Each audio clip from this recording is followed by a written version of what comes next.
For our next joint in this exercise, we'll start with our standard stock, inscribe a line, and cut it on the line as square as possible. Again, you can use the bench vise or you can use the yellow miter boxes that we have. And now we're ready to begin working on the next joint. The next joint is the dado. For the dado, it will be very similar to the rabbit in terms of one of the pieces will be cut into to create a seat for the other guy to sit in, except for the rabbit, it was on the end. For the dado, it will be in the middle. So there will be two shoulders as well as a floor. So we're going to do a combination of relational measurement and ruler measurement, just like we did for the rabbit. So we're going to take the one piece and put it on top of the other piece to make a T, and take our square to make sure that it is perpendicular and straight across. And once we have done that and we are holding this firmly, we can move the square to the side and hold our pieces together so that they don't shift, and draw our shoulder lines on either side of our pieces. Keep in mind that these shoulder lines are outside that other piece, so these shoulder lines need to stay when you cut into them. Next, we need to determine how far down into this piece to go, and just like with the other one, we will go halfway. So with 3/4 inch stock, we're going to go down 3/8 of an inch. And I find that this is easiest if we put it in the bench vise in order to make those measurements and hold it still. All right, in this bench vise, we're going to be measuring from each shoulder line down 3/8 of an inch onto this edge, and then connect them to make our floor line.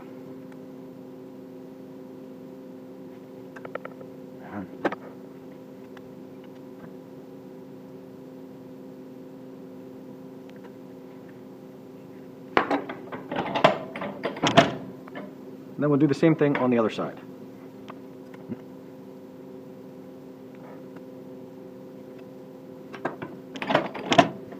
All right, now that we have, again, what we want to have is one line that goes from face to edge and back again and just wraps around. And what we're doing is we're cordoning off our waist, and we need to cut on the waist side of the lines.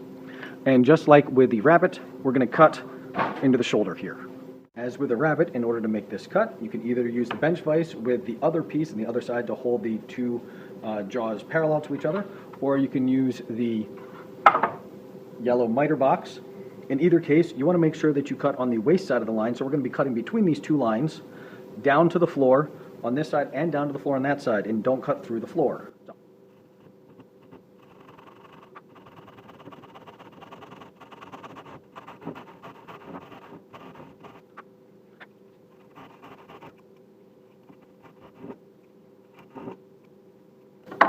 All right, notice how many times I paused to check the back side to make sure that I hadn't gone through my floor line. Now we'll turn this around and do it again on the other side.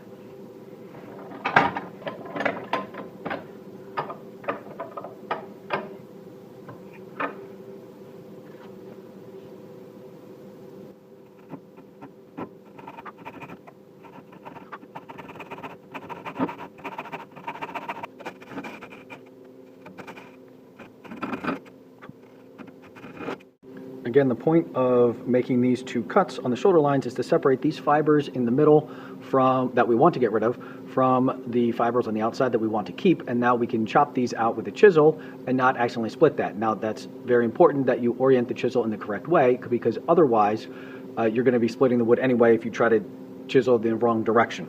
We also want to make sure that we don't go through the line. We want to just kiss the line on the front and the back edges.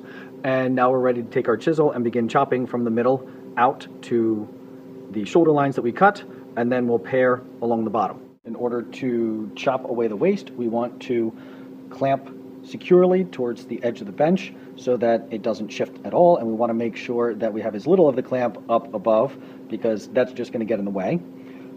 Holding the chisel, bevel side and thumb, and then fingers on the back, so that you can put the blade exactly where you want it to be. And to chop, we want this blade to be straight up and down, perpendicular to our workpiece, and we're going to move it in the direction of the bevel first and push the waste into this gap here, and you just give it a little pop so that you take off a little bit at the time. Once you've made a row of chops all the way across the top, you can scrape off the top of those guys by putting the bevel side down and tapping.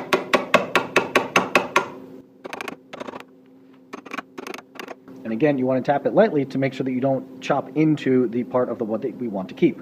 Now that we have a layer removed, we're going to do that all over again and bring it down to our floor line. And when we get close to that, then we can pare across.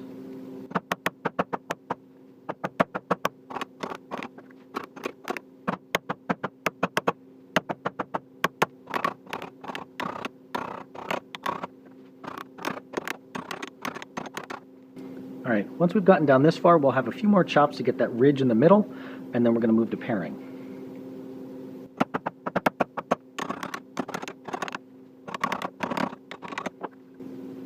All right, we've chopped it down almost to the floor, so now we can start paring, and we're going to want to chisel in order to send this through here.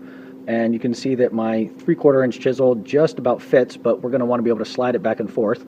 So we're going to trade in our 3/4 inch chisel for a 1/2 inch chisel and put it at the corner here and push it in. Notice that both hands are behind the chisel.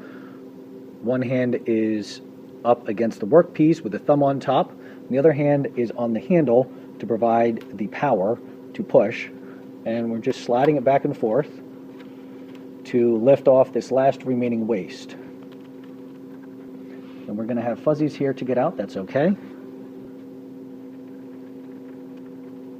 Now, once we're maybe a little more than halfway through, it's time to turn this around and push from the other side, because if we keep going, the wall of the edge on this side is probably just going to get chipped away and not give us a good connection on that side.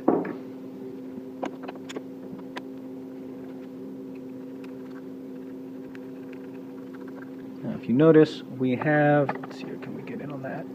Yes, you can see perhaps a few fuzzies in the corners there that we're going to need to get out, and we can do that with either chisel. I like to use a wider chisel for this, by putting it vertically against our shoulder and slicing it like it's a razor blade.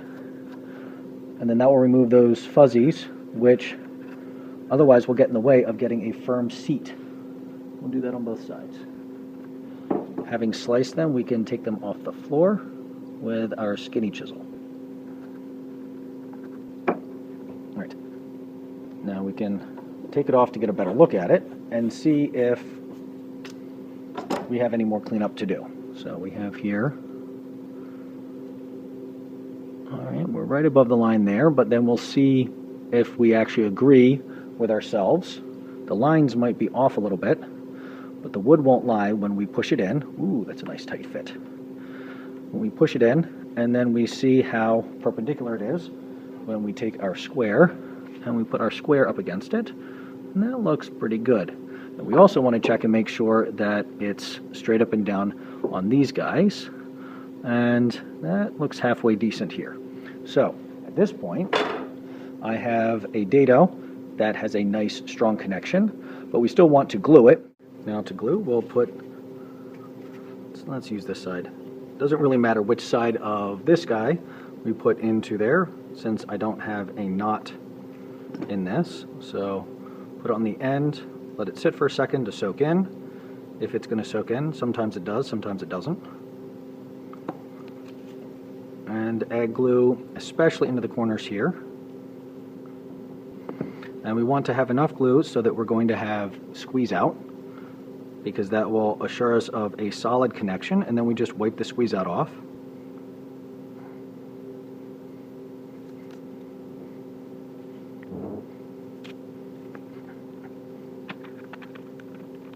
You can see as I squeeze the clamp, I get a little bit more squeeze out there, telling me that I didn't have it actually seated all the way initially.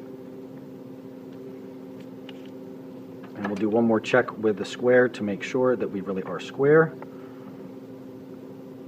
Oh good, I like to see that. And we're not quite flush on that side. All right. And then once this dries, we'll sand that off and have a nice